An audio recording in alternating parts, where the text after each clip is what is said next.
На мінулым тыдні, як мы ведаем, Бранскай вобласці быў атакаваны аўтобус з дзіцячай футбольнай камандай з Беларусі. Там у выніку загінула жанчына, якая суправаджала гэтых дзяцей. І там былі розныя версіі таго, як гэта магло адбыцца, былі розныя разборы, але сёння кіраўнік гэтак званай Рады бяспекі Лукашэнкі Александр Вальфович выдаў вельмі цікавую цытату на гэты конт. Давайте паслухаем. Неважна, чый гэта аўтобус, беларускі, расейскі ці нейкія іншыя дзяржавы. Гэта аўтобус з мірнымі жыхарамі. Але той, хто здзейсніў гэты удар, спрабаваў стварыць нагоду для таго, каб сутыкнуць Беларусь з Украінай, справакаваць нейкую дрэнную сітуацыю. Так, Сергей, што гэта за паварот атрымліваецца? Таму што, зноў жа, проста лагічна разбіраючы гэтае выказванне. Ствараць нагоду для сутыкнення Беларусі з Украінай на тэрыторыі Расіі, подрываючы аўтобус з дзецьмі, мне здаецца, можа толькі один политичный актор. Я в этой цитате Вольфовича вижу продолжение того, что говорил его шеф не так давно, который заявил, что ракета украинская, но при этом он не обвинил в этом Украину напрямую. Не ракета, дрон, прошу прощения. При этом он не обвинил в этом Украину напрямую. И давайте проследим цепь событий вот этой политической весны, которая привела к тем событиям, которые мы имеем сейчас.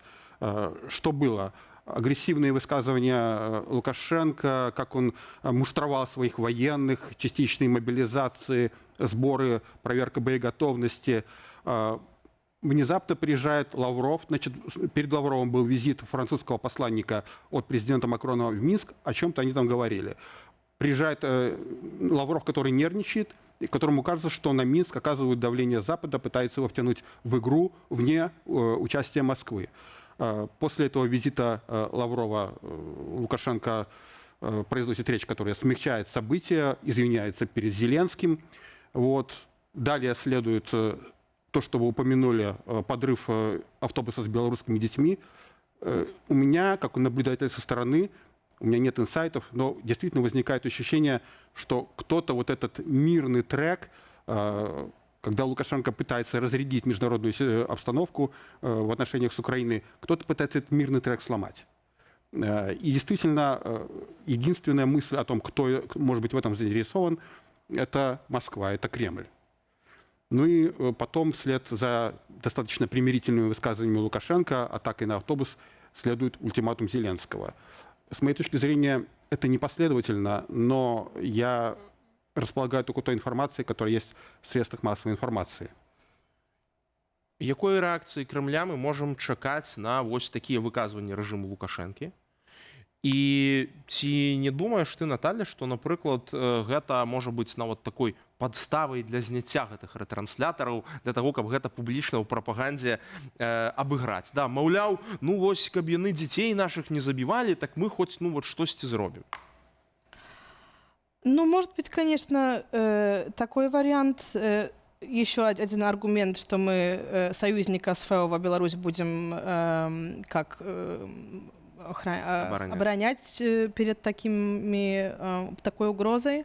Это вполне возможно. Я думаю, что большой помощи от России Лукашенко не может ждать. Что она может сделать, Россия? Да, если что-то реально произойдет. Если, по поводу этого автобуса, я не военный эксперт, но мне тоже понятно, что, может быть, разные вещи могут произойти в близости к фронту. Это тут один момент. Второй такой, что я видел очень много у российских блогеров, блогеров и пропагандистов разных теорий про то, что Украина это сделала, чтобы войска России, чтобы Россия перевела свои войска на территорию Беларуси, чтобы помочь своему союзнику. Я думаю, что Украина хорошо понимает, что этого не произошло просто. Украине это вообще... это даже не их стиль. Просто Украина несколько лет старается показывать своим союзникам, что все их... то, что они делают в войне, что оно все по правилам. Но и агрессия Украины против Беларуси вызвала бы скорее негативную реакцию среди ее союзников в Европе. Да, абсолютно. 100%. А я про агрессию тут не пагаджуся, тому что, зноў жа, мне здаецца, всім уже зразумела, что агрэсар і суагрэсар тут гэтай ролі давно вызначаны. І тут, мне здаецца, вось важны які момант. Калі мы кажам пра стратэгію непрамых дзеянняў, Палітычная дэстабілізацыя ў Беларусі, зноў жа, якая адназначна можа наступіць пасля вось такіх захадаў, якія прыме Украіна. Зноў жа, якімі бы яны ні былі, дыверсійныя аперацыі ці яшчэ штосьці. Гэта непасрэдны ўдар па Крымлю.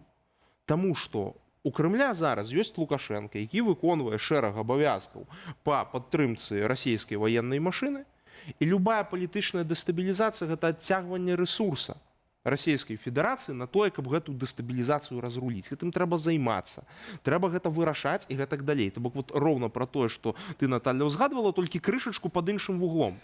Не наўпроставы ваенны ўплыў, але гэта тое, што Расею таксама адцягне ад баявых дзеянняў на лініі фронту. Зноў жа, гэта стварэнне яшчэ адной праблемы. Таму што падобна з пункту гледжання Украіны, Беларусь гэта таксама частка расійскай ваеннай инфраструктуры. Вот мне здаецца, што гэты момант таксама важна ўлічваць. Мне кажется, что создание кризиса среди теперешнего белорусского руководства под угрозой внешней интервенции, если это произойдет, то место среди вот этого вот транзита власти, многие белорусские представители оппозиции радуются, что, дескать, придет Украина, уберет Лукашенко. Это очень примитивный взгляд на вещи, этого не будет. Потому что в случае вот этого вот транзита власти и кризиса в Минске уж для белорусских демократических политиков места там точно не будет, поверьте мне.